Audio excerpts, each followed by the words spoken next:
On this week's Miller Zone, Kyle Miller talks national sports and pays a tribute to IndyCar driver Dan Wheldon.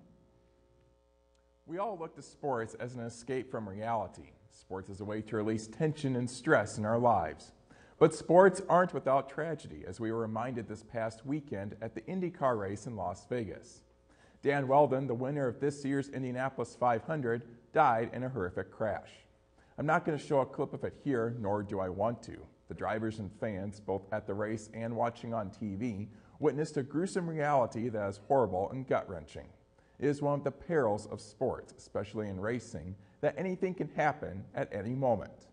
Wheldon was a rising racing star. NASCAR will forever be the legendary goal of racing, the crown jewel of the sport, but IndyCar has its celebrities too. Wheldon, along with Danica Patrick, Helio Castroneves, and the legendary Mario Andretti, were the faces of the sport, the key figures in the popularity of IndyCar. On Sunday, one of those stars lost their life.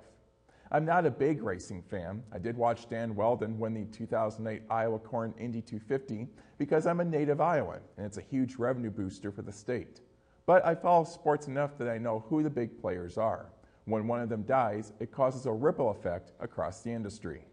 ESPN paused its NFL coverage on Sunday to cover the tragic event. A day which should have been a cause for celebration turned to sorrow. As tragedy happens, though, we can learn from it. Wheldon's death need not be in vain. Officials can look to safety precautions, speed regulations, and track sizes and shapes to try and ensure that something like this doesn't happen again. Racing is as American as apple pie and baseball, and it's a staple of the nation's sports scene. That shouldn't change, but we all need to remember what happened on the track in Las Vegas on Sunday, and use that reminder to make sure that racing continues to be fun, thrilling, and most of all, safe. For the Miller Zone, I'm Kyle Miller.